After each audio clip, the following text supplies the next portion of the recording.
C'est parti. Bonjour et bienvenue à tous. Frédéric Ledan de ADOC, l'agence ADOC Attractivité Développement Occitanie. Aujourd'hui, je suis avec Baptiste Bochard de JD2M et il va se présenter. C'est lui l'expert. On va parler de la fiscalité des meublés. En plusieurs parties, hein. On parlera de la TVA aussi, peut-être, des taxes immobilières. Enfin, ça va être quelque chose d'assez large sur la fiscalité. Donc, il y a beaucoup d'habitués parmi vous. Alors, comme vous le savez déjà, les micros et caméras sont fermés. Vous pouvez participer via le fil de discussion. Vous pouvez poser toutes vos questions. Alors, ça va être en plusieurs parties. Contrairement à la dernière fois, je vais essayer de couper Baptiste un peu moins souvent pour qu'il ait le temps de faire la présentation jusqu'au bout. Mais on se laissera un grand temps pour les questions-réponses à la fin.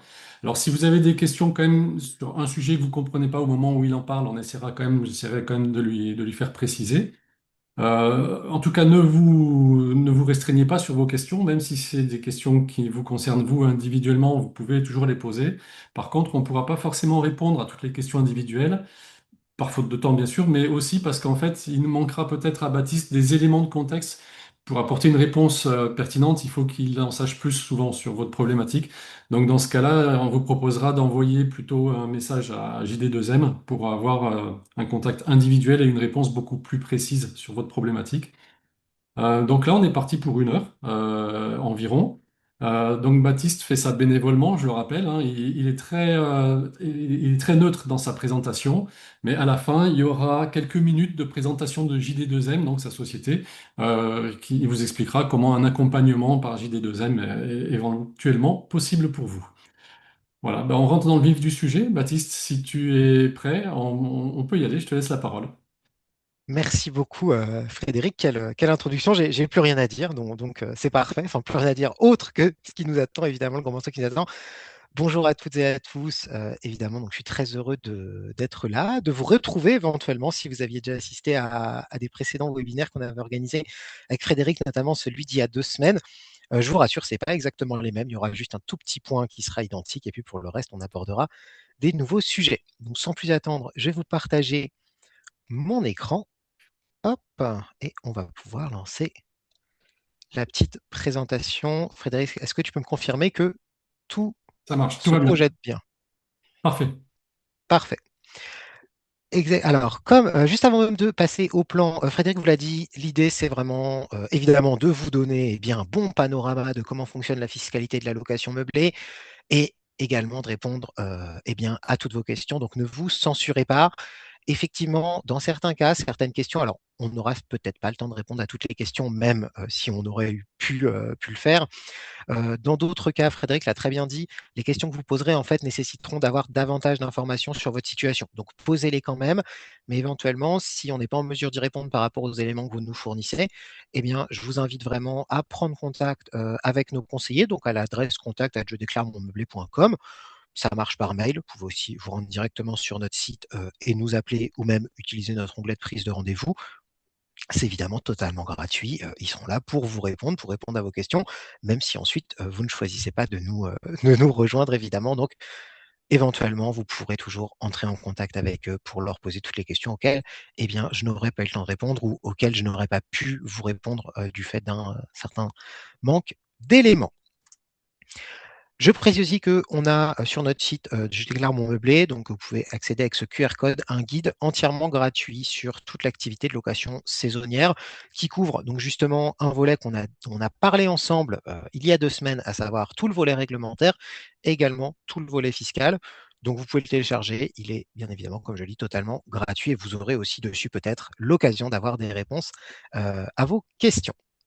Mais bien évidemment, c'est déjà mon rôle d'essayer de faire en sorte que vous ayez le plus de réponses possible par le biais de cette présentation.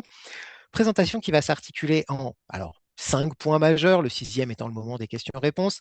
Les 2 premiers, si vous avez assisté au webinaire d'il y a 2 semaines, ça va vous dire quelque chose parce qu'on avait fini par ça, justement, donc webinaire pour ceux qui n'étaient pas là d'il y a 2 semaines, qui était consacré en fait aux changements apportés par la loi Le Meur, donc qui sont bien davantage des changements réglementaires. Il y avait un petit point de fiscalité, donc j'avais commencé à l'évoquer.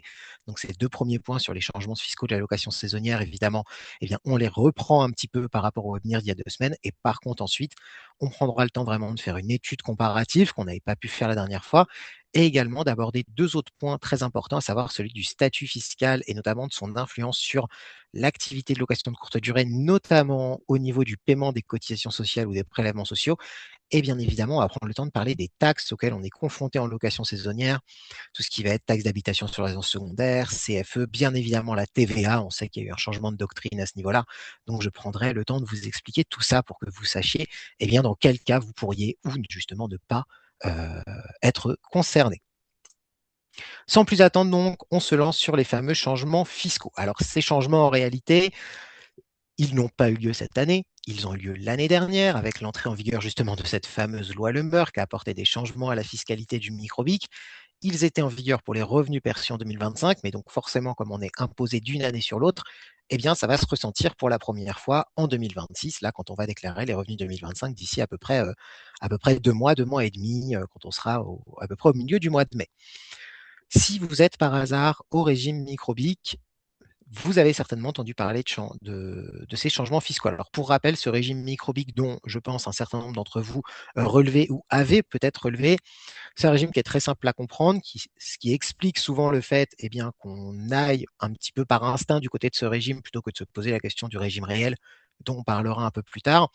Le régime microbique, il a un seul principe, c'est celui de l'abattement forfaitaire. Chaque année, vous déclarez votre montant de recette, l'administration fiscale applique un abattement forfaitaire, elle calcule votre imposition sur ce qui reste, à savoir vos recettes moins l'abattement, et c'est terminé.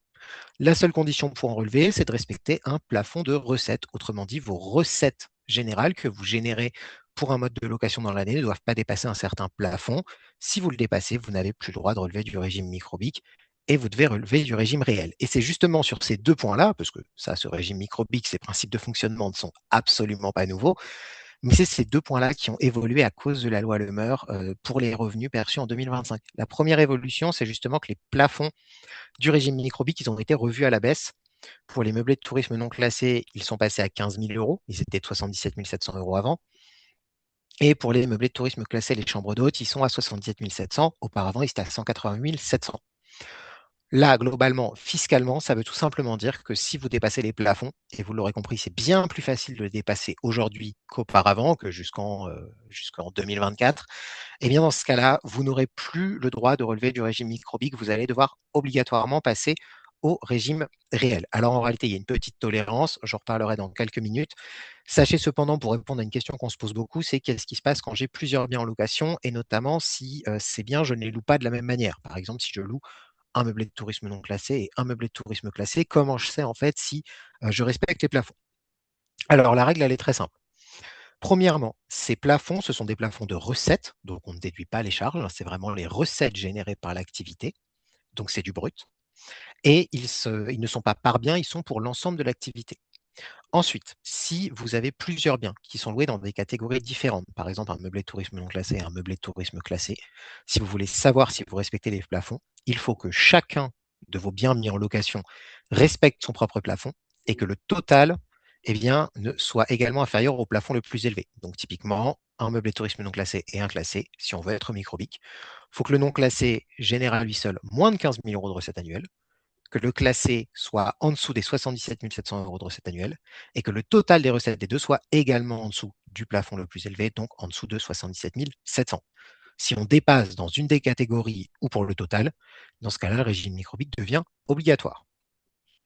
Autre changement, et là pour le coup, ça risque de se voir de manière assez importante fiscalement à la déclaration de revenus 2025 qui va avoir lieu dans quelques mois si vous étiez au micro et que vous êtes resté au micro, c'est l'augmentation de l'imposition qui est liée à la diminution de l'abattement forfaitaire du régime micro de la location de courte durée. Auparavant, on avait des abattements de 50% ou 71%, selon si on louait des meublés de tourisme non classés ou classés. Et bien maintenant, on est à 30% pour les non classés et 50% pour les classés et les chambres d'hôtes. Donc là, conséquence assez logique, forcément, on a une imposition qui va augmenter. Je vous en donne un exemple tout de suite. À situation équivalente, si on prend un propriétaire qui faisait 15 000 euros de recettes de location de courte durée en louant un meublé de tourisme non classé et qui a un taux marginal d'imposition de 30%, puisque je vous le rappelle, en location meublée, l'imposition elle est calculée sur la base du TMI, auquel on ajoute, généralement si on est à l'AMP, les prélèvements sociaux, parfois les cotisations sociales, c'est promis, on en parlera un peu plus en détail de ce point-là tout à l'heure. Donc vraiment, là, on prend notre propriétaire, 15 000 euros de recettes TMI à 30% qui paye les prélèvements sociaux. En 2024, donc pour les revenus 2024 qu'il a déclaré l'année dernière, il avait droit à 50% d'abattement, donc un résultat fiscal qui était de la moitié de 15 000, donc 7 500 euros. 30% de 7 500, c'est son TMI, 17,2% de prélèvements sociaux, ça nous faisait une imposition de 3 540 euros. Pour les revenus perçus en 2025 à situation équivalente, qui vont donc être déclarés là d'ici quelques mois, l'abattement n'est plus que de 30%, donc on se retrouve avec un résultat fiscal taxable qui est maintenant de 10 500 euros et un montant de l'impôt qui est de 30% de 10 500 plus 18,6% de 10 500. Je le rappelle, j'en ai déjà parlé il y a 2 semaines, pourquoi est-ce que 17,2 en 2024 et 18,6 de prélèvements sociaux en 2025? C'est à cause de l'entrée en vigueur de la loi de financement de la sécurité sociale 2026, mais qui, attention, a un effet rétroactif sur les revenus 2025, c'est pour ça qu'elle est prise en compte, et qui a entraîné l'augmentation de la CSG de 1,4 points. Donc la CSG, c'est la contribution sociale généralisée, qui constitue ce qu'on appelle les prélèvements sociaux avec le prélèvement de solidarité et la CRDS. Cette CSG, auparavant, elle était de 9,2%. Elle est passée à 10,6%, donc elle augmente d'1,4 point.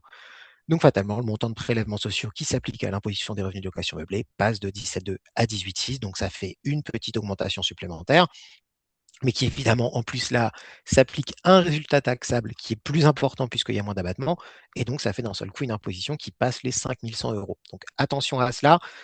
Si par hasard vous n'avez pas encore changé de régime, alors peut-être que vous avez intérêt à n'avoir pas changé de régime, mais généralement, ça vaut quand même le coup là de vous poser vraiment la question de savoir si la baisse de l'abattement au régime micro, c'est pas quand même un argument supplémentaire pour essayer du moins d'aller regarder si le régime réel ne serait pas plus intéressant fiscalement. Comme je vous le disais, ce passage au régime réel, vous avez deux possibilités. Enfin, plutôt une possibilité, disons, volontaire et une obligation. Dans quel cas vous allez passer au régime réel pour les revenus 2026, enfin 2025 imposés en 2026, ou ceux que vous êtes en train de percevoir cette année en 2026 et que vous devrez déclarer en 2027.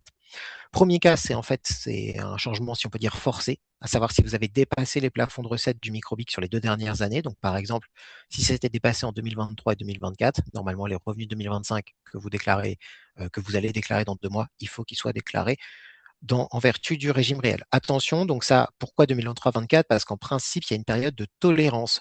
C'est-à-dire quand on est au microbic, s'il y a un an, on dépasse un petit peu le plafond, enfin même pas un petit peu, mais on dépasse le plafond, l'administration fiscale considère que bon, tant que c'est qu'un dépassement un an de temps en temps, c'est pas très grave.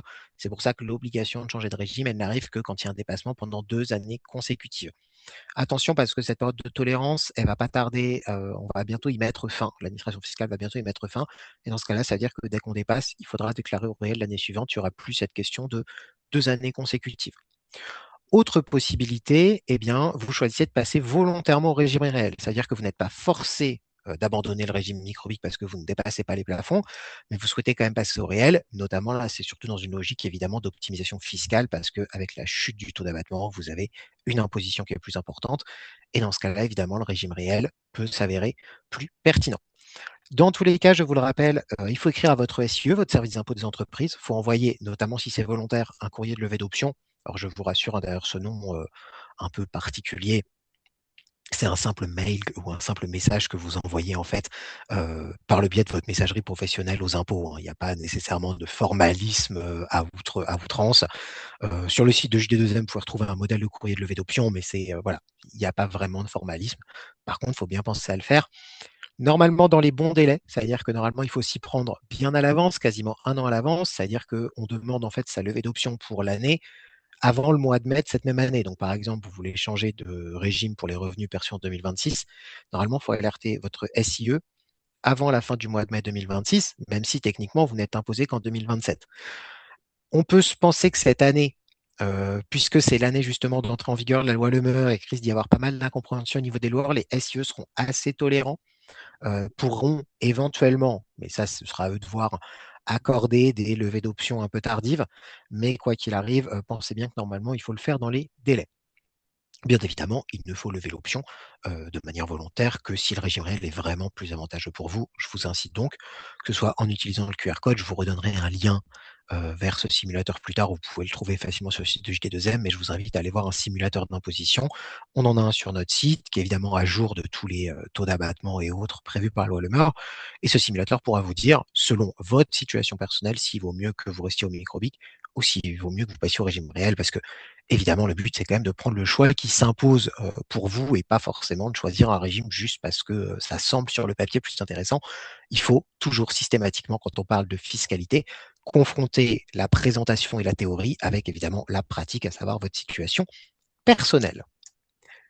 Ce régime réel, donc finalement, qu'est-ce que c'est? Si par hasard vous étiez jusqu'à présent habitué au régime microbique, peut-être que le régime réel, vous ne vous y êtes jamais vraiment intéressé. Il porte très bien son nom, hein, le régime réel, en fait, c'est ce qu'on appelle le régime des frais réels. Donc cette fois-ci, il n'y a plus d'abattement forfaitaire, c'est plus finalement un arrangement que vous passez avec l'administration fiscale, entre guillemets «arrangement» évidemment, en vous disant que, bah, plutôt que de faire une comptabilité détaillée, une déclaration fiscale compliquée, vous vous accordez sur un montant d'abattement et c'est terminé. Là, justement, dans le cadre du régime réel, il n'y a pas d'abattement forfaitaire. C'est à vous de déduire, en fait, tout ce que vous pouvez, toutes les déductions fiscales que vous avez le droit d'opérer pour réduire votre montant imposable. Donc, il y a deux grands types de déductions fiscales. La première, c'est ce qu'on appelle les charges déductibles ou aussi les dépenses déductibles, hein, les deux termes étant équivalents. Ces dépenses déductibles, ça veut tout simplement dire que toutes les dépenses que vous allez faire pour les besoins de votre activité, dans le cadre de votre activité, que ce soit pour son fonctionnement ou autre, vous allez pouvoir ensuite les déduire de votre montant imposable pour réduire ce dernier. C'est très très vaste, la liste des dépenses déductibles. Donc on a par exemple taxes foncières et CFE. Normalement, ces taxes-là, je pense que vous les connaissez. Factures d'entretien et de réparation, on sait qu'il peut y en avoir un certain nombre évidemment, notamment en location de courte durée. Abonnement, hein, tout ce qui va être eau, électricité, internet, Netflix même, hein, si vous le proposez dans la location, pourquoi pas. Les assurances qui sont liées à votre activité de location de courte durée, donc par exemple l'assurance PNO.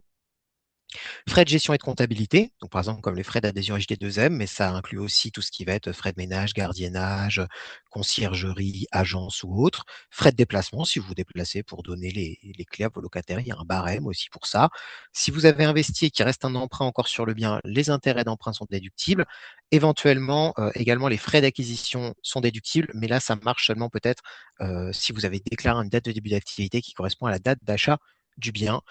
Globalement, ce n'est qu'un exemple, hein. La liste évidemment est assez importante.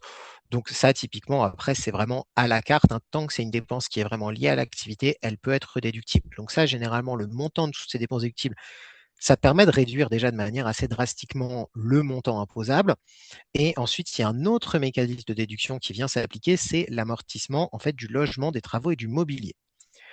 Alors l'amortissement, globalement, c'est un mécanisme qui est propre au régime réel de la location meublée.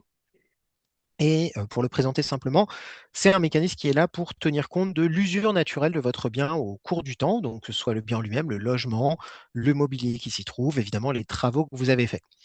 Alors la logique de l'amortissement, c'est quoi? Eh bien tout simplement, c'est que chaque élément qui compose votre bien, a une valeur.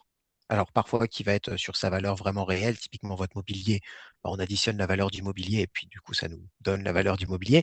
Pour le logement, on fonctionne par composants, donc chaque composant, toiture, électricité, étanchéité, aménagement intérieur, gros œuvres et par terrain, en fait, est tout simplement la valeur de chacun de ces composants est calculée par rapport à une fraction de la valeur du bien. Il y a différents tableaux d'amortissement comme ça qui ont été mis en place par l'administration fiscale. Là, typiquement, vous pouvez les retrouver vous-même ou si vous êtes accompagné d'un spécialiste, évidemment, il pourra dire à quel tableau et à quel standard eh bien, de quel standard vous relevez.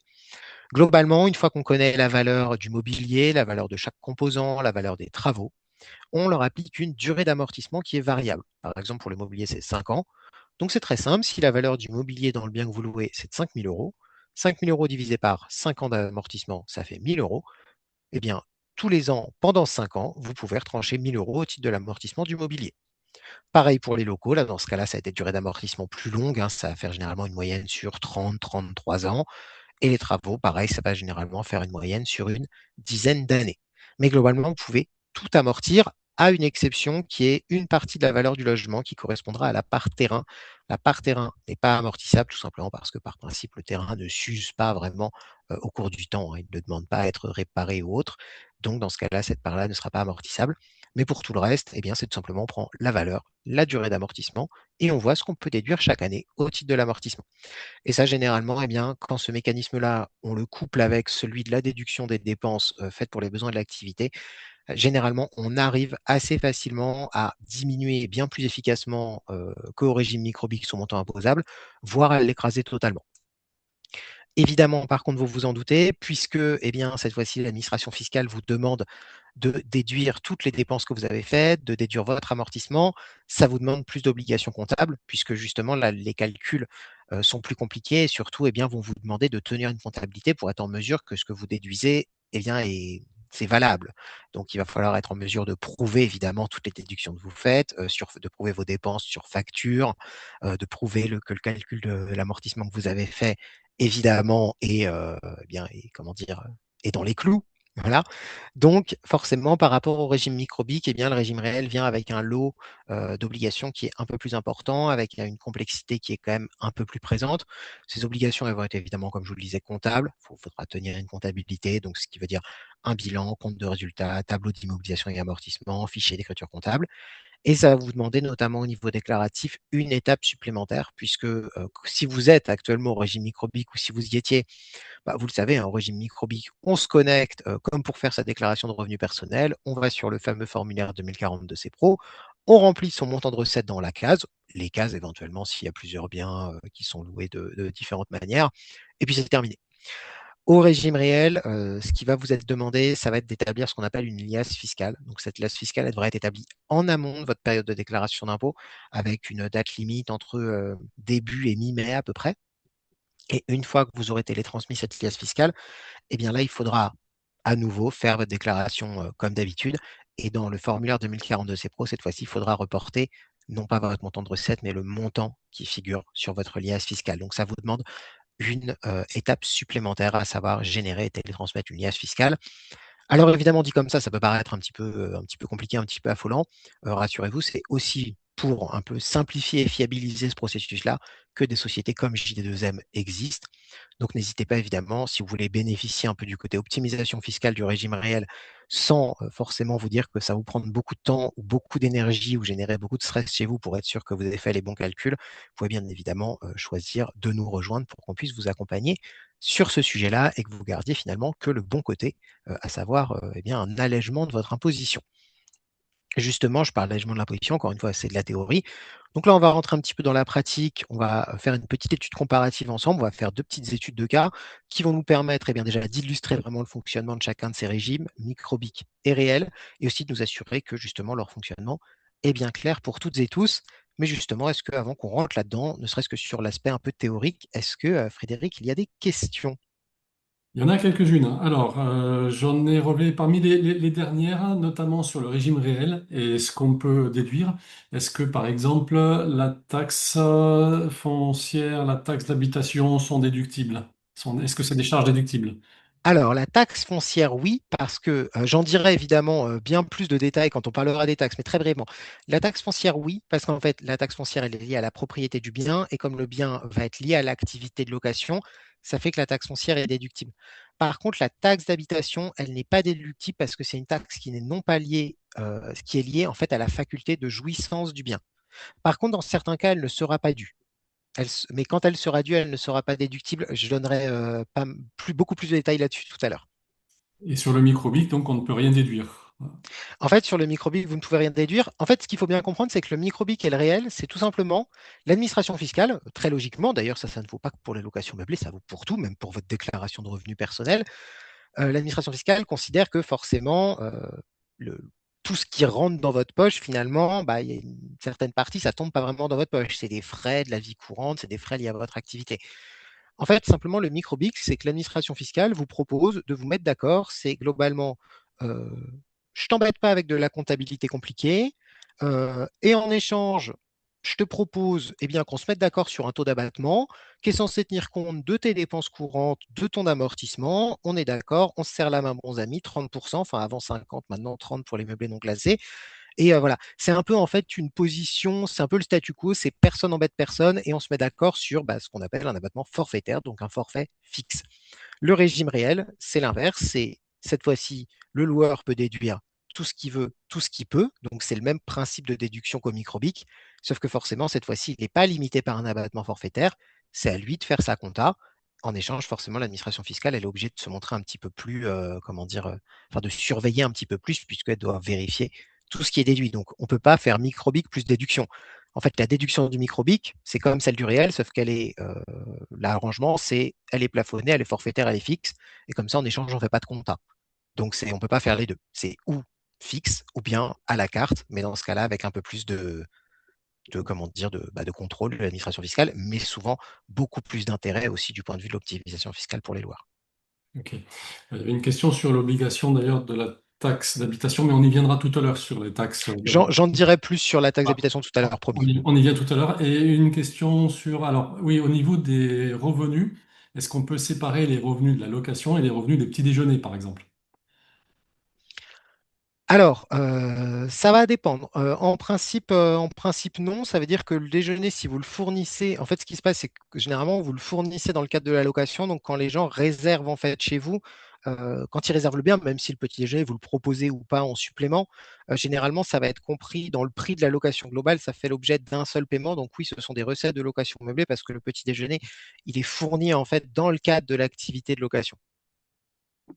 Très bien. Maintenant, on peut continuer. Hugues, je vois votre question qui est quand même assez précise sur un bien personnel avec un bail commercial à votre SARL. Ça, c'est le genre de question typique. On a besoin de plus d'éléments. Donc, je vous invite à envoyer un mail à Baptiste. Il affichera le contact en fin de session.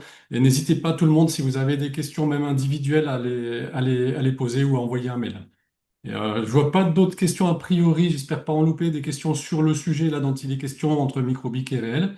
Donc, Baptiste, si tu souhaites, on peut Ouais, continuer. je vais continuer. Encore une fois, n'hésitez pas, hein, c'est pas parce que on a fait le tour des questions sur chez maintenant que je ne pourrai pas reprendre de questions sur ces sujets-là à la fin. Donc, si vous avez des questions qui vous viennent entre-temps, évidemment, posez-les quand même. C'est pas voilà la période pour poser des questions sur le régime microbique ou le régime réel n'est pas terminée. Et puis maintenant, plus le droit d'en poser, évidemment.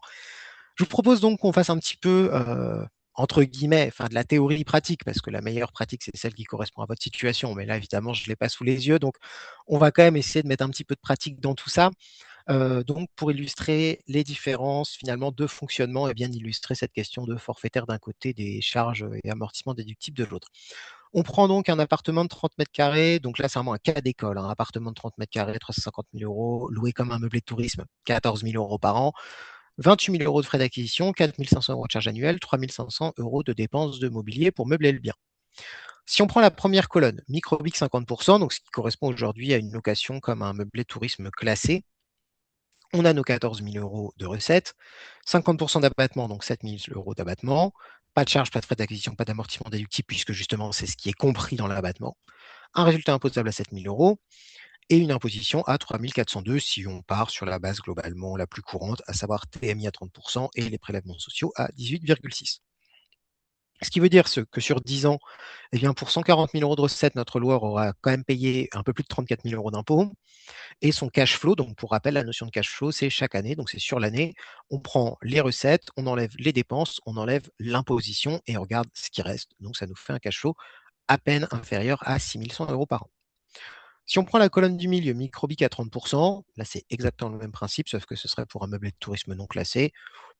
Toutes les étapes sont les mêmes que précédemment, simplement forcément, il y a plus de 30% d'abattement, donc il y a plus de résultats imposables, plus d'imposition. Évidemment, bah, ça se ressent au bout de 10 ans avec plus de 47 000 euros d'imposition sur 10 ans. Et qui dit plus d'imposition dit forcément moins de cash flow, donc un cash flow qui est aux alentours des 4 700 euros. Maintenant, si on prend la colonne du réel, alors c'est important de le préciser pour le réel, classé ou non classé, aucune différence dans la fiscalité vraiment des revenus de location meublée. On part de nos 14 000 euros de recettes. Cette fois-ci, on n'a pas d'abattement, évidemment. C'est le principe du régime réel. On va commencer par enlever les charges de l'année. Donc, nos 4 500 euros de charges annuelles, on les enlève. Ensuite, on va pouvoir enlever les frais d'acquisition. 28 000 euros. Bon, bah là, déjà, normalement, on sera en négatif. Il faut encore qu'on enlève l'amortissement du logement et du mobilier. Je vous passe les détails du calcul, estimé ici à 8 750 euros. Donc, on n'a pas de résultat imposable. Et là, on se dit, il est à zéro. Il devrait même être en fait complètement en négatif. Ce qui fait que sur l'année, déjà, on ne paye pas d'impôt, puisque 30%, 18,6% de zéro, ça fait zéro, mais surtout, on n'en paiera pas pendant au moins 10 ans. Pourquoi pendant au moins 10 ans? Eh bien, tout simplement, vous l'avez vu, on a plus de déductions que de recettes. Ces déductions-là, qui sont en excédent, elles ne sont pas perdues. Quand on a trop de dépenses déductibles, elles créent ce qu'on appelle un déficit. Ce déficit, il est utilisable pendant 10 ans sur les bénéfices de l'activité de location meublée. Donc en fait, si l'année d'après, eh bien, on se retrouve, on génère plus de recettes, du coup on se retrouve avec une activité bénéficiaire, eh bien, on va pouvoir utiliser son déficit pour réduire finalement le résultat de l'année 2, l'année 3, l'année 4, l'année 5, avec ce qui nous restait de l'année 1 qu'on n'a pas pu déduire. Ça, c'est pour les charges déductibles. Pour l'amortissement, c'est la même chose, simplement que l'amortissement ne crée pas de déficit. Ça s'appelle de l'amortissement reportable. Lui, il est reportable sans limite de durée. Donc, autrement dit, vous pouvez même l'utiliser dans 20 ans. C'est le même principe, simplement que pour les dépenses, on parle de déficit. Pour l'amortissement, on parle d'amortissement reportable. Mais dans les faits, à part une durée de vie différente et un ordre d'imputation différent, c'est le même principe. Ce que vous n'avez pas pu déduire parce que vous étiez déjà à zéro une année, vous pouvez l'utiliser les années suivantes. C'est pour ça que notre loi, dans cet exemple-là, en fait, il ne paye pas d'impôt pendant au moins 10 ans. Et donc, au bout de 10 ans, eh ben, il se retrouve à 0 € d'impôt. Et il lui reste même encore un déficit de 20 500 € parce qu'il n'aura pas encore pu tout écouler. Alors, sachant que si vous terminez l'activité sans avoir pu tout écouler, bah, c'est pas grave, vous n'aurez juste pas payé d'impôt et c'est pas plus mal. Donc vous en doutez forcément, quand on ne paye pas d'impôt, bah, ça fait exploser le cash flow et il est cette fois-ci à 9 500 € par an. Donc il est évidemment bien supérieur aux deux comment dire, cas de figure du régime microbique. Alors me direz-vous, à raison, ça c'est un peu un cas d'école, on part en plus, on déduit les frais d'acquisition parce qu'on part du principe que c'est un investissement et puis en plus, moi peut-être que, j'aime bien quand même puisque c'est une résidence secondaire pouvoir, me rendre dans le bien. Or j'ai entendu dire qu'au régime réel, il y avait non déduction au prorata si j'occupe ma résidence secondaire moi aussi de temps en temps. C'est pour ça que j'ai préféré aller au microbique parce que ça me fait un peu peur. Donc évidemment, là, on va prendre un autre exemple qui est un peu plus proche de la réalité. C'est vraiment un logement qui n'a pas fait l'objet d'un investissement, qui est peut-être un logement de famille, donc il n'y a pas de question de frais d'acquisition déductibles. Et c'est un logement qui est occupé une partie de l'année par son propriétaire. Donc là, par exemple, à peu près 6 semaines par an. Et le reste du temps, il est ouvert à la location. Il faut bien comprendre que quand on occupe soi-même, par exemple, sa résidence secondaire dans le cadre du régime réel, les périodes de non-déduction les périodes pardon, de présence où vous allez être présent sur les lieux, donc où vous ne le louez pas et que vous l'utilisez pour vous-même, évidemment, ça va entraîner une non-déduction des charges et de l'amortissement au prorata de votre présence sur les lieux. Attention, c'est au prorata de votre présence sur les lieux. Donc, si vous êtes présent 6 semaines et que le bien est mis en location tout le reste de l'année, donc les 46 semaines restantes, bah, vous déduisez les charges et vous l'amortissez sur les 46 semaines restantes. S'il n'y a pas une question de faut qu'il soit en fait disponible à la location, même si en fait il n'est pas réservé 100% du temps, c'est pas grave. On va juste enlever les périodes dans lesquelles vous êtes présent, pas les périodes dans lesquelles il n'est pas loué, uniquement la présence sur les lieux. Donc, si on prend notre déduction, enfin notre cas ou avec un propriétaire donc, qui occupe son bien 6 semaines par an.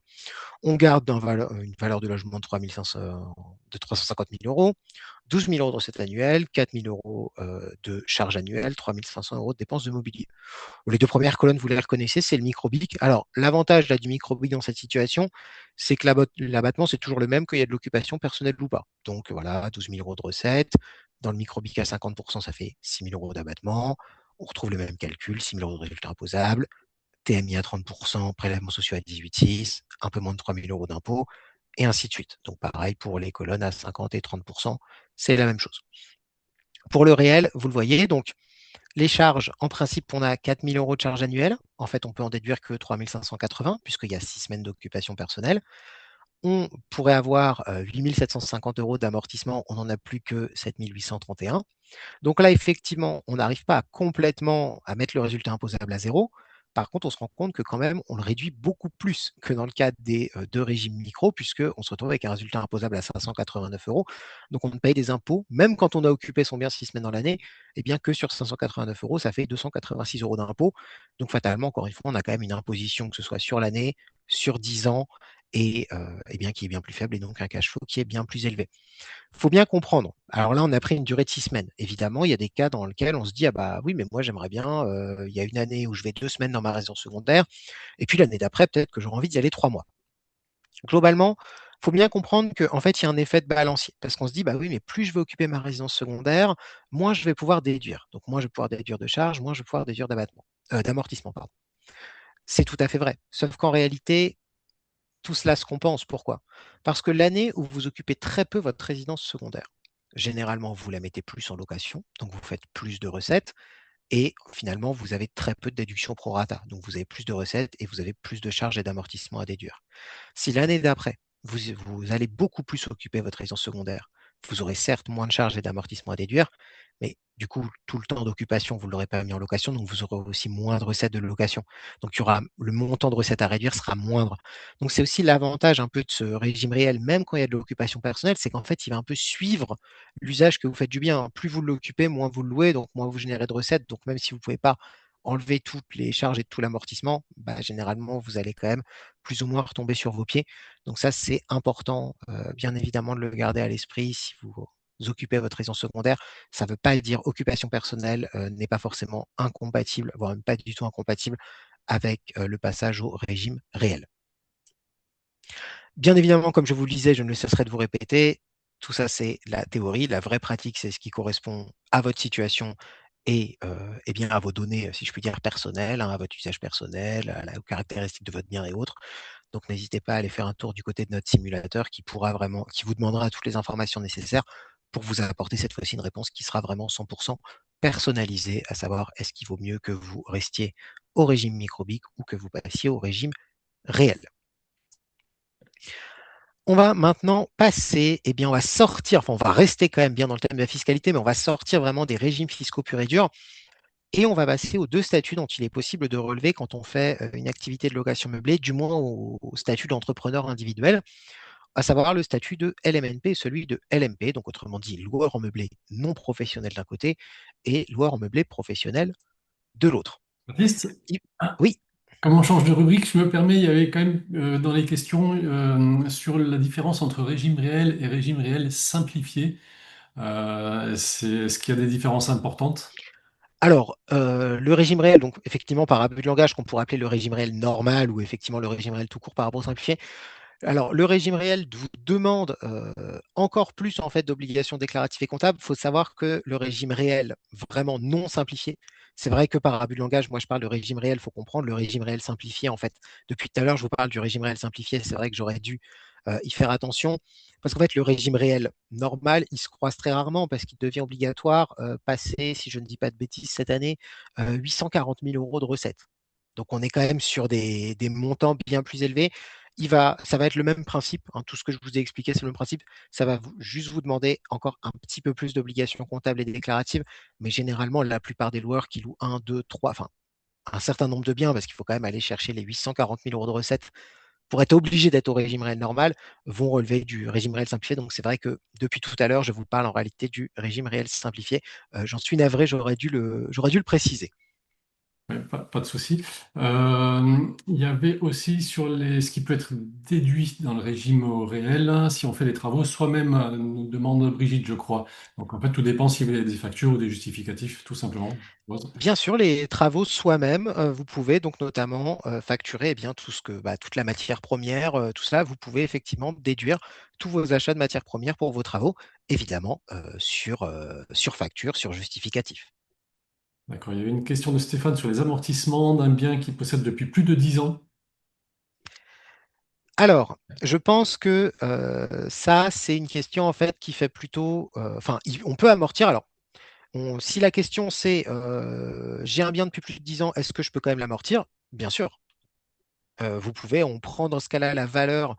Quand on passe du microbique au réel, il y avait un peu une controverse fiscale sur le sujet, mais apparemment ça a été tranché par l'administration fiscale. Donc maintenant, quand vous passez du régime microbique, puisque je suppose que peut-être monsieur est loué au régime microbique, si vous passez du microbique au réel, on prend la valeur de votre bien au jour du changement de régime et on calcule les amortissements sur cette valeur-là. Et vous pouvez amortir, il y a pas de problème. Eh ben, c'est parfait, ça répond en même temps à la question de Valérie.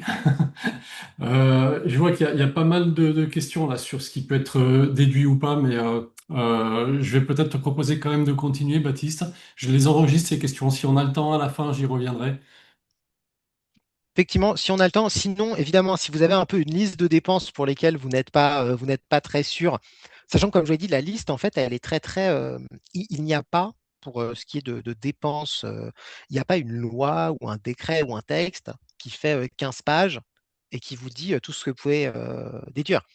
En fait, c'est vraiment à l'appréciation, évidemment, en étant guidé par un comptable, c'est mieux pour éviter, pour être sûr que votre appréciation, elle est quand même conforme à ce que prévoit l'administration fiscale, mais en fait, toutes les dépenses pour les besoins de l'activité. Donc, si vous avez vraiment une question, une liste de dépenses pour lesquelles vous avez un doute, n'hésitez pas à envoyer un mail justement à nos conseillers. Ils sauront vous dire ça oui, ça non, ça c'est pro rata, ça c'est un barème, par exemple, pour les frais kilométriques ou autre.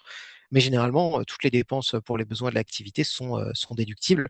Parfois, pas forcément en totalité, mais généralement, c'est très très large, hein. C'est justement l'avantage, c'est que c'est très adaptable. Et tout ce qui concerne Donc, la taxe oui, d'habitation, on y revient après. ouais. Je vous propose maintenant qu'on parle des statuts LMNP et LMP, donc loueur meublé non professionnel, loueur meublé professionnel. Ça, souvent, il y a beaucoup de questions sur ce sujet-là, de savoir si, eh bien, est-ce que je suis LMNP ou LMP. Alors, il faut savoir que le texte, hein, comment dire, le texte officiel, c'est l'article 155 du Code général des impôts. L'article 155 du Code général des impôts, il définit les conditions pour être loueur meublé professionnel, et donc, à contrario, il définit dans quel cas on est LMNP, puisque tant qu'on ne coche pas les cases pour être LMP, on est fatalement LMNP. Donc, pour savoir si vous êtes LMNP ou LMP, il faut regarder premièrement en fait votre montant de recettes annuelles. Pour être LMP, il faut remplir deux conditions. Il faut que vos recettes annuelles de location meublée, quel que soit le mode de location confondu, soient supérieures à 23 000 euros, quel que soit le mode de location et quel que soit le nombre de biens, supérieur à 23 000 euros, mais également d'un montant supérieur aux autres revenus d'activité du foyer fiscal. Si vos recettes de location sont inférieures à 23 000 euros, ou si, certes, elles sont supérieures à 23 000 euros, mais sont inférieures à vos autres revenus d'activité, dans ce cas-là, vous êtes LMNP. Pour les autres revenus d'activité, c'est à peu près tout. Salaire, pension, rente viagère, tous les BIC qui ne sont pas de la location meublée, bénéfices agricoles, bénéfices non commerciaux, revenus des gérants associés, sauf attention les revenus fonciers, donc par exemple les revenus issus d'une activité de location vide, eux ne sont pas pris en compte. Sinon, c'est à peu près tout le reste. Petit exemple, très brièvement pour que ce soit vraiment clair pour tout le monde, et aussi pour illustrer le fait que, attention, l'évaluation en fait des montants de revenus d'activité et de recettes locatives meublées, ça se fait à l'échelle du foyer fiscal, dont tous les membres partagent obligatoirement les mêmes statuts. Donc par exemple, si on prend notre petit tableau, si on prend la première ligne au cas de monsieur, monsieur a une activité de location meublée qui génère 40 000 euros de recettes locatives. 40 000 euros, c'est supérieur à 23 000 euros. Pour savoir si monsieur est LMNP ou LMP, il faut donc aller regarder ses autres revenus d'activité. Ils sont de 20 000 euros. Monsieur, il a donc des recettes locatives qui sont à la fois supérieures à 23 000 euros et à la fois supérieures à ses autres revenus d'activité. Donc il est LMP. À la ligne d'en dessous, on prend le cas de madame. Madame, on voit qu'elle génère 15 000 euros de recettes locatives. Dans ce cas-là, madame, elle est LMNP automatiquement, même si ses autres revenus d'activité sont à zéro, peu importe, parce qu'en fait, elle fait moins de 23 000 euros de recettes locatives, donc elle est LMNP automatiquement. Par contre, si monsieur et madame se marient, bon, bah là, on cumule tout.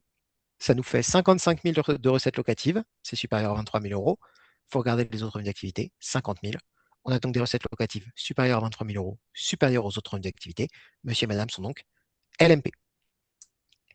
Alors, il y a un certain nombre de petites différences, évidemment, qui concernent les statuts LMNP ou LMP. Ce qui est important, et notamment il y en a un qui est particulièrement important en location de courte durée, aussi parce que justement la frontière est beaucoup plus perméable et beaucoup plus poreuse que sur d'autres choses, c'est la question du paiement des charges sociales. En principe, quand on fait de la location meublée, il y a deux possibilités. Ou bien on paye les prélèvements sociaux, qui sont maintenant à 18,6%, ou bien on paye les cotisations sociales. Alors là, c'est tout le temps un peu variable, mais généralement, ça représente 35 à 40% du montant imposable. En principe, le principe veut que tant qu'on est LMNP, donc non professionnel, on paye les prélèvements sociaux, et quand on est LMP, donc professionnel, on paye les cotisations sociales. Sauf que justement, je viens de vous le dire, et bien sûr, dans ce domaine-là, la frontière, elle est plus poreuse qu'il n'y paraît, parce qu'il y a un cas de figure dans lequel, même en étant loueur meublé non professionnel, on peut se retrouver à payer les cotisations sociales. Et vous me voyez venir, c'est justement quand on fait de la location meublée de courte durée. Donc, c'est littéralement le sujet qui nous occupe. Donc, les cotisations sociales en location meublée, on les paye forcément quand on est loueur en meublé professionnel, mais également quand on est un loueur en meublé non professionnel qui exerce une activité de location meublée de courte durée et pour qui cette seule activité de location meublée de courte durée, donc à l'exclusion des recettes de longue durée s'il y en a, génère plus de 23 000 euros. Donc attention à ne pas confondre avec les 23 000 euros du statut LMNP ou LMP. Ces 23 000 euros du statut LMNP ou LMP, c'est l'ensemble des recettes de l'activité, alors que pour les cotisations sociales, c'est uniquement les recettes de courte durée. Et dans ce cas-là, si on se retrouve dans cette situation, on a deux possibilités pour payer les cotisations sociales.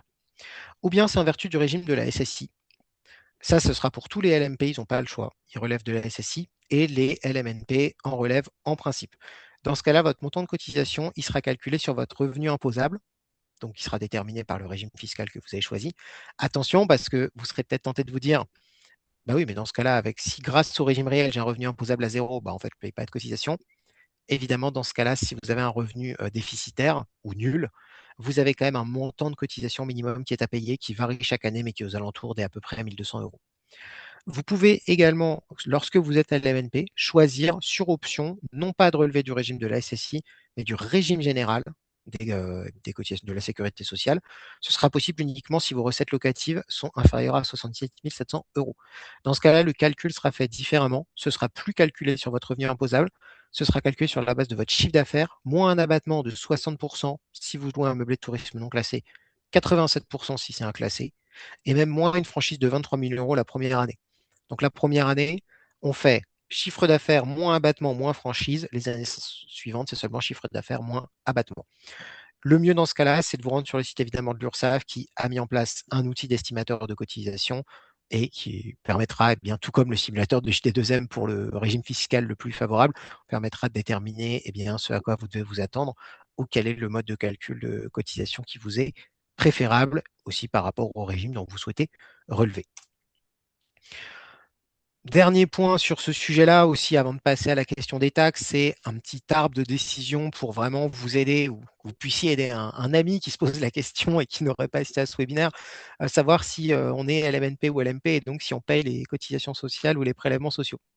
Première question à vous poser, c'est est-ce que je suis loueur meublé professionnel? Si la réponse est oui, bon bah c'est pas plus compliqué. On paye les cotisations sociales au régime de la SSI. Si la réponse est non, je ne suis pas loueur meublé professionnel. Autrement dit, je suis non professionnel, donc LMNP. La deuxième question, c'est est-ce que je fais de la location saisonnière? Donc, location saisonnière, location courte durée, c'est la même chose.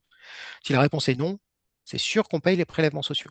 Si la réponse est oui, je fais de la location de courte durée, la troisième question à se poser, c'est est-ce que je réalise plus de 23 000 euros de chiffre d'affaires uniquement grâce à mon activité de location saisonnière? Si la réponse est non, je paye les prélèvements sociaux. Si la réponse est oui, dans ce cas-là, je paye les cotisations sociales avec ou bien au régime de la SSI ou sur option au régime général, comme je viens de l'expliquer. Dernier point maintenant, et peut-être Frédéric, je me doute qu'il y a peut-être des questions là-dessus, mais pour être sûr aussi d'être bien dans les temps, je te propose qu'on parle quand même des taxes d'abord, et ensuite je prends toutes les questions sur ces sujets-là, si ça te convient. Très bien. Parfait. Les taxes, j'y viens, vous les connaissez, je pense qu'il y en a un certain nombre. Alors, petit panorama des taxes qu'on rencontre quand on fait de la location courte durée. Évidemment, je n'ai pas oublié la TVA, je vous en parle juste après. Taxe foncière, taxe d'habitation, CFE, taxe sur le logement vacant, taxe de séjour. Je vous propose déjà qu'on se dispense de la taxe de séjour et taxe sur le logement vacant. Pourquoi? Taxe sur le logement vacant, la location meublée n'est pas concernée, qu'elle soit de courte ou de longue durée, donc évidemment, il n'y a pas de sujet. Taxe de séjour, vous la connaissez, mais ce n'est pas une taxe vraiment à proprement parler pour vous, puisque vous la collectez en fait pour la commune, vous n'en êtes qu'un relais, voir si vous louez par des plateformes, généralement ce sont les plateformes qui les collectent. Ce qui nous laisse avec la taxe foncière, la taxe d'habitation, la CFE. Bon, la taxe foncière, vous la connaissez généralement, liée à la propriété du bien immobilier, revalorisée, enfin calculée chaque année par les communes. La seule chose à savoir sur cette taxe, que de toute façon on paye, qu'on fasse de la location meublée ou pas, ou même de la location vide ou pas d'ailleurs, à partir du moment où on détient un bien immobilier, on paye une taxe foncière, c'est qu'au moins quand vous faites de la location meublée, elle est déductible dans le cadre du régime réel, elle est déductible de votre revenu imposable.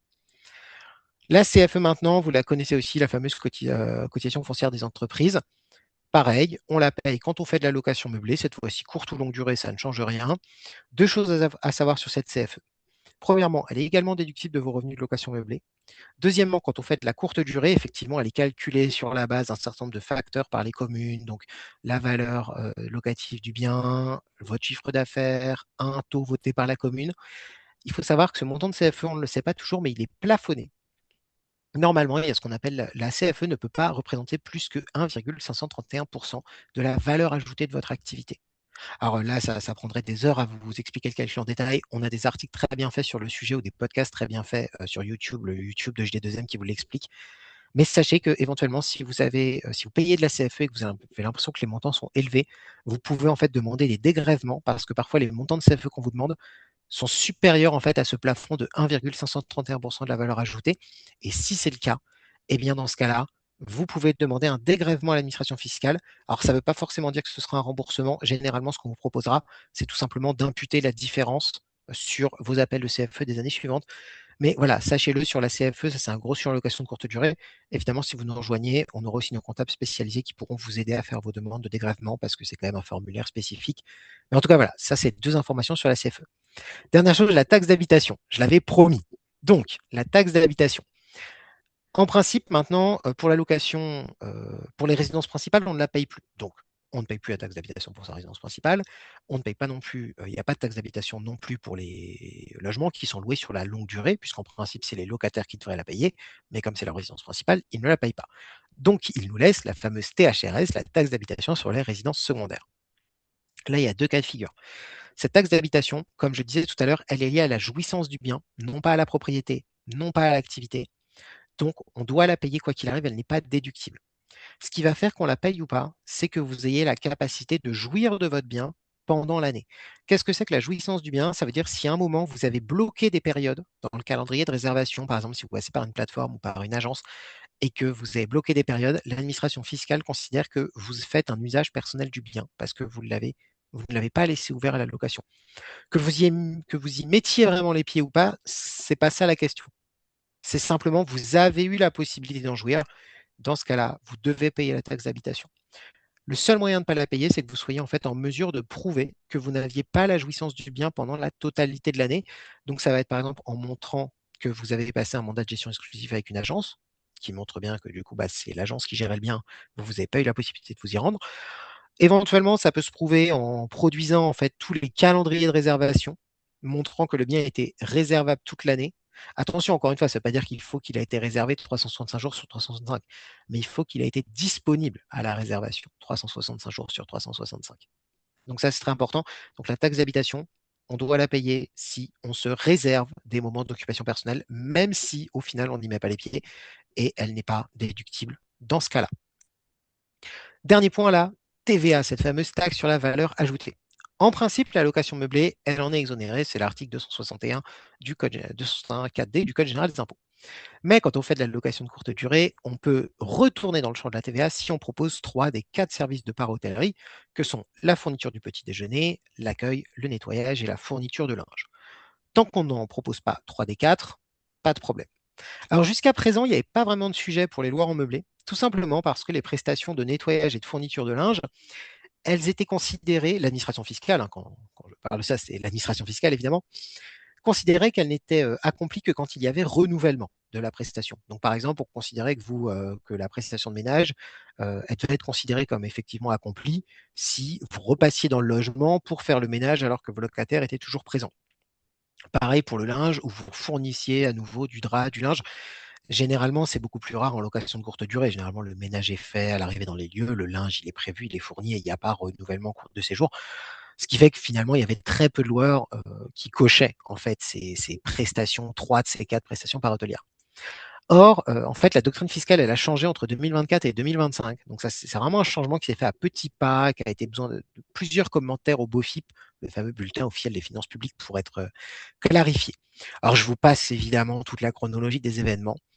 Mais en fait, le changement, c'est que maintenant, pour les prestations de fourniture du linge et de ménage, pour les séjours de 5 nuitées ou moins, on considère que, enfin l'administration fiscale considère que à partir du moment où le linge est fourni à l'entrée dans les lieux et où que le ménage est fait à l'entrée dans les lieux, ces prestations-là, elles sont accomplies. Donc, pour les séjours de 6 nuitées ou plus, c'est comme avant. Pour qu'on considère que vous remplissez la condition de fourniture de linge, il faut qu'il soit fourni à l'arrivée et qu'ensuite il soit renouvelé. Pour 5 nuitées au moins, il suffit qu'il soit fourni à l'arrivée. On considère que la prestation par hôtelier est accomplie. Pour le ménage, pareil. Si vous avez fait le ménage à l'arrivée dans les lieux des locataires, généralement c'est le cas, dans ce cas-là, 5 nuitées au moins, on considère que la prestation de ménage elle est accomplie. À partir de 6 nuitées ou plus, eh bien, il faut proposer le renouvellement pour éventuellement remplir cette condition. Donc attention pour les courts séjours, parce que puisque généralement les locataires arrivent dans des logements propres avec du linge fourni, ça fait déjà 2 prestations sur 4. Donc, ce qui fait que si on accomplit une des deux qui reste, à savoir petit déjeuner ou accueil de la clientèle, eh bien, on se retrouve dans le champ de la TVA. Je rappelle, accueil de la clientèle, le seul moyen d'y échapper, c'est la boîte à clés sans laisser le choix d'une alternative d'accueil physique. À partir du moment où vous proposez un accueil physique, remettre les clés en main propre, ou ne serait-ce que le choix entre un accueil physique et un dispositif électronique comme une boîte à clés, eh bien, dans ce cas-là, l'administration fiscale considère que le fait de laisser le choix suffit pour caractériser la prestation d'accueil de la clientèle. Le petit déjeuner, bon, bah, c'est pas très compliqué, il suffit de ne pas le fournir, donc il ne faut pas ni le proposer, ni en faciliter la commande, ni fournir des moyens qui permettent de commander ou de réserver de manière particulière. S'il y a juste un distributeur automatique ou si c'est le client qui commande tout seul ou qui se débrouille tout seul, dans ce cas-là, évidemment, pas de TVA. Donc attention, et là, je suppose qu'un certain nombre d'entre vous sont en train de se dire, ah bah moi j'accueille mes clients, j'ai parfois des séjours longs, parfois des séjours courts. Effectivement, pour ces séjours courts, je vais me retrouver en fait dans le champ de la TVA.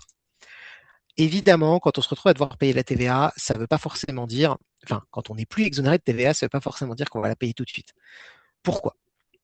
Parce qu'en fait, quand on se met assujetti à la TVA, il y a 3 régimes fiscaux. Le régime de la franchise en base, le régime réel simplifié et le régime réel normal. Attention, hein, c'est pas lié au régime réel simplifié, régime réel normal de l'imposition des revenus. Ça a le même nom, mais c'est pas lié les uns avec les autres. Et en fait, le premier régime de TVA, en fait, qui est accessible de droit, c'est le régime de la franchise en base. Ce régime de la franchise en base, il dit que tant que vos recettes assujetties à TVA sont inférieures au seuil de franchise, qui est encore aujourd'hui à 85 000 euros, eh bien en fait, vous n'avez pas de déclaration à faire et pas de TVA à payer. Donc, généralement, bon, ça peut s'atteindre évidemment les 85 000 euros, mais en fait, même si vous avez des séjours de plus courte durée, sachant qu'encore une fois, hein, ce seuil de recettes de 85 000 euros, c'est même pas les recettes de toute votre activité, ce serait uniquement les recettes assujetties à TVA. Donc, si vous avez des locations de 6 jours, puis après une location de 3 jours, puis une location de 8 jours, puis une location de 2 jours, on prend les recettes que de la location de 3 jours et de la location de 2 jours parce que c'est celles-là qui vont faire que vous aurez plus de chances d'être assujetti à TVA dessus. Donc, globalement, tant qu'on a un seuil de franchise très haut à 85 000 euros, il y a très peu de loueurs pour qui ça va changer quelque chose. La très, très grande majorité d'entre eux vont passer de activité exonérée à activité relevant de la TVA, mais ne devant pas la payer puisque en dessous du seuil de franchise. Donc, dans les faits, ça ne va pas changer grand-chose. C'est quand même un point à suivre avec un petit peu de vigilance. Il y a eu 2 ans de suite des questions sur est-ce que ce seuil de franchise en base de TVA serait diminué. La loi de finances 2025 parlait de 25 000, celle de 2026 parlait de 37 500. Finalement, ça n'a pas bougé. Alors, évidemment, on n'a pas de boule de cristal pour savoir si ça ne bougera pas un jour ou l'autre, mais évidemment, il faut le surveiller. Mais il faut bien comprendre que les enjeux en fait du régime de la franchise en base de TVA, ça touche pas uniquement la location meublée, en fait, ça touche toutes les activités assujetties à TVA. Donc c'est un très très gros sujet, un très très gros débat, et forcément ça déchaîne un petit peu les passions quand on touche à ce seuil de franchise, notamment si c'est pour le diminuer. Donc voilà, pour l'instant, pas d'inquiétude, il est à 85 000 euros et pour beaucoup, ça ne devrait finalement pas changer grand-chose, mais évidemment, prudence. Juste avant de passer aux questions, dernier rappel, si vous avez déjà suivi des webinaires que je fais, vous y êtes habitué, mais je vous le rappelle, si vous n'avez pas immatriculé votre activité, faites-le, c'est obligatoire, c'est pas un mythe. Vous pouvez vous aider des guides qui sont au besoin présents sur le site de JD2M. Je vous rappelle, c'est une table gratuite qu'on fait sur le site de l'INPI, l'Institut national de la propriété industrielle. Il faut bien penser à le faire. Évidemment, notamment si vous êtes au régime réel, parce que c'est la date d'immatriculation, donc la date en fait finalement de début d'activité qui va donner en fait le point de départ de la déduction des charges et de l'amortissement. Je le rappelle, l'immatriculation, le numéro d'immatriculation, ce fameux enregistrement auprès de l'INPI, n'est pas à confondre avec l'enregistrement que éventuellement vous devez faire auprès de votre mairie, qui vous délivre également un numéro d'enregistrement. C'est pas la même chose. Et certes, d'un côté, vous avez un SIRET qui ressemble à votre numéro d'enregistrement, mais ce n'est pas la même chose, donc pensez bien, il faut bien obtenir votre numéro de SIRET pour votre activité de location meublée. Dernier point enfin, Frédéric, vous l'avez annoncé, je passe très rapidement dessus. Ok. Ouais, Et on passe j'en au ai vraiment ouais, ouais. pour une petite minute. Si vous souhaitez nous rejoindre eh bien, pour découvrir nos offres, vous pouvez le faire. On a 3 offres. Donc, vraiment, pour ne pas vous prendre plus de temps, vous pouvez utiliser le QR code. Vous pouvez aller sur notre site pour les découvrir. Elles vous donnent chacune accès à différents services d'accompagnement. À chaque fois, nos conseillers seront là pour vous aider. 2 informations par rapport à ces offres. On a un code promo, donc ADOC, qui fait référence évidemment à l'agence de développement de l'Occitanie ADOC 15, qui vous permet d'avoir 15% de réduction sur le montant de chacune de ces offres. Et en ce moment, on a une offre promotionnelle, c'est que si vous souscrivez à l'offre essentielle entre le 13 mars et le 29 mars, eh ben, vous gagnerez en plus une carte cadeau de 90 euros que vous pourrez utiliser globalement, et bien, notamment par exemple pour meubler votre bien. J'en ai terminé sur ce point. Je vous rappelle l'adresse pour nous écrire, contact@jedéclaremonblé.com pour nous poser toutes vos questions. N'hésitez pas à aller sur notre site, sur nos réseaux sociaux, sur YouTube, nous retrouver sur des applis de podcast. On a beaucoup de contenu, évidemment, pour vous informer. Ils sont tous évidemment gratuits. Vous pouvez également, si vous le souhaitez, prendre directement un rendez-vous sur le site de JD2M. On a un onglet de prise de rendez-vous, vous le trouverez très facilement. Et ça va vous permettre justement de eh bien, caler un moment où vous êtes sûr d'être disponible et pendant lequel vous aurez toute l'attitude pour échanger avec un ou une de nos conseillers ou conseillères spécialisés qui se feront une joie de répondre à toutes vos questions, éventuellement de vous accompagner dans la suite de l'aventure. Et sur ce, eh bien, si tu le souhaites, Frédéric, on peut maintenant Oui. passer, s'il nous reste quelques Alors, on a déjà dépassé de 5 secondes. minutes, mais c'est pas grave. Je vous propose quand même de garder encore même 10 minutes de plus s'il faut pour des questions, parce qu'il y a pas mal de questions qui concernent tout le monde et qui étaient très intéressantes. Pour gagner du temps, je vous ai déjà lancé le petit sondage dont on parlait en début de séminaire. Donc, c'était pour en savoir un petit peu plus sur le régime fiscal que vous avez. Et puis, cet atelier, est-ce qu'il vous a été utile pour seulement vous informer, anticiper les déclarations? Enfin, oui, je vois que vous répondez déjà rapidement aux questions. J'ai déjà 95%, 96% de réponses, donc je vais mettre tout de suite fin au sondage, comme ça on va déjà voir les résultats. 97%, je partage les résultats. Donc, je sais pas, je pense que vous le voyez, Baptiste, on le voit, c'est ça?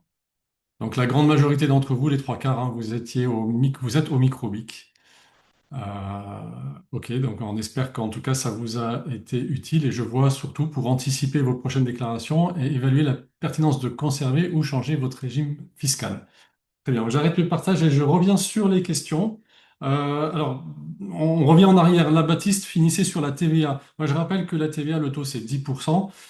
C'est pas forcément une punition, surtout si vous venez d'investir énormément et que vous récupérez une TVA à 20% sur vos achats, vous allez être en crédit de TVA. Ça peut vous aider à démarrer dans de meilleures conditions. Donc, c'est pas forcément, comme je dis, une punition. Il y a une question d'Hélène. Est-ce que le ménage et le linge sont en option? Si le ménage, pardon, et le linge sont en option pour un gîte, est-ce que ça fait partie des critères quand même ou pas?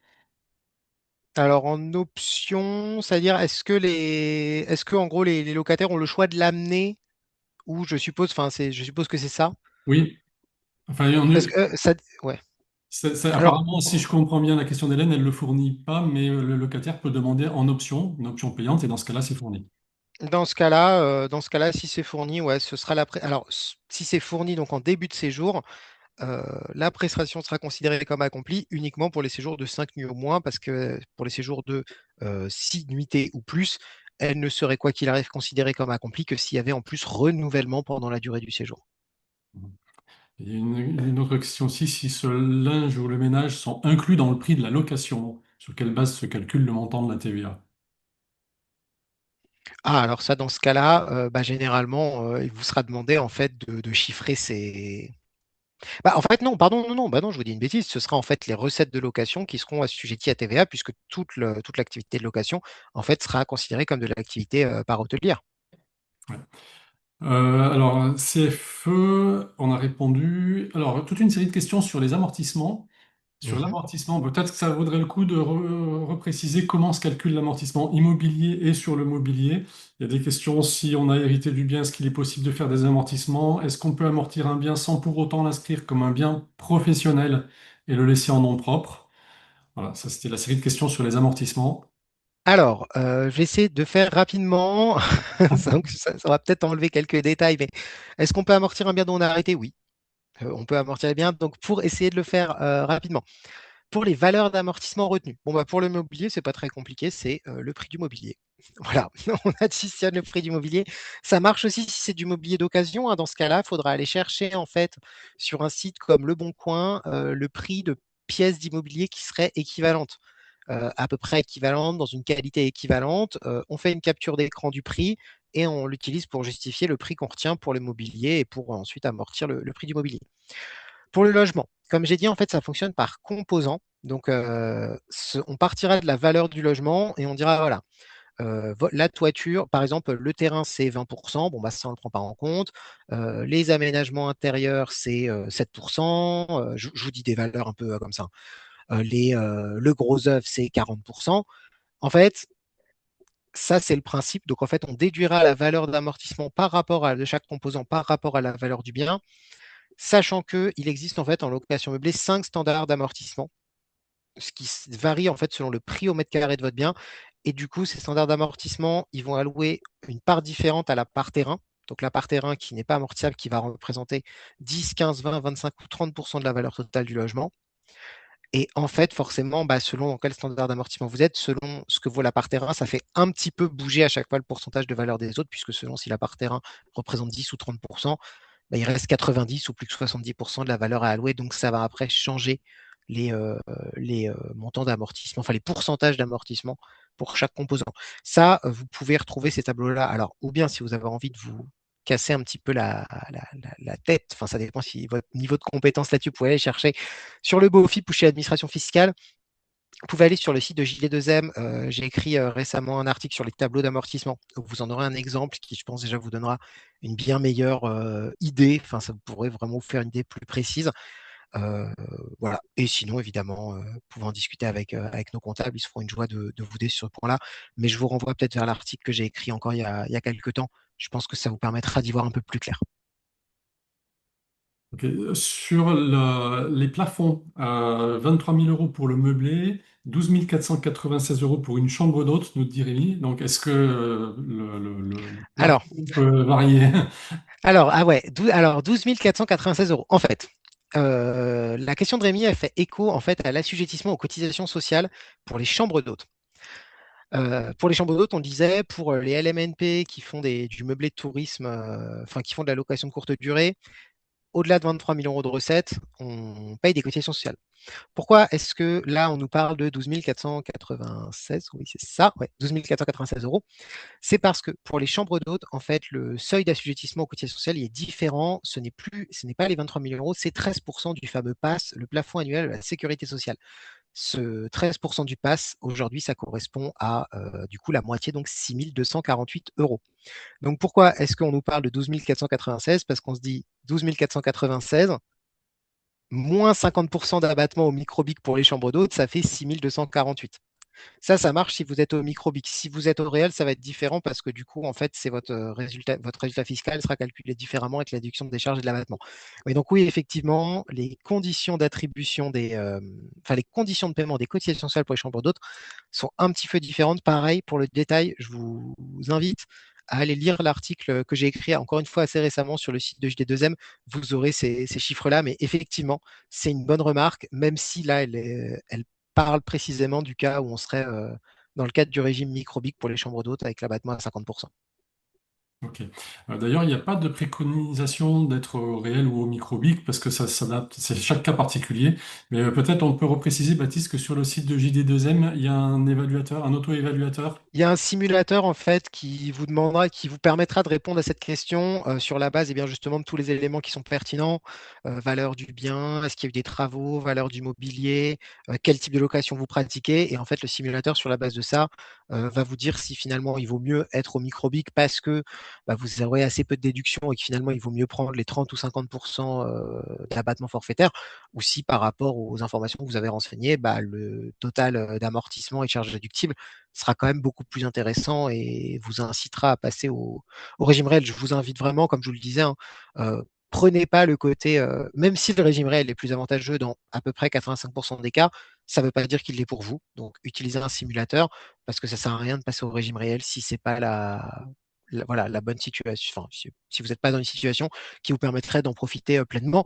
Le but, c'est pas de vous faire aller au réel les yeux fermés. Le but, c'est que vous choisissiez le réel parce que c'est plus intéressant pour vous. Alors, deux questions qui se rejoignent. Si on a un gîte qui est au réel ou une chambre d'hôte au microbique ou inversement, est-ce qu'il faut que les deux soient sur le même régime? À partir du moment où ils sont sur la même activité, vous allez devoir avoir le même régime fiscal. Ok. Ensuite, donc ça, j'ai traité. Si on ferme le bien pendant une période, l'hiver, est-ce que c'est considéré comme une occupation personnelle? S'il n'est pas possible je suppose que c'est par rapport à la taxe d'habitation. Oui. Alors, par rapport à s'il est pas ouvert à la location pendant une période, l'administration fiscale pour la taxe d'habitation considérera que vous vous le réservez pour l'occupation personnelle, même si c'est pas le cas. Ça oui. Par contre, ce ne sera pas considéré comme de l'occupation personnelle pour le calcul éventuellement du prorata de l'amortissement et des charges déductibles. Là, dans ce cas-là, il faudra vraiment déclarer les périodes pendant lesquelles vous avez été précisément dans le bien, même s'il n'a pas été loué avant et après que vous ne l'avez pas ouvert à la location.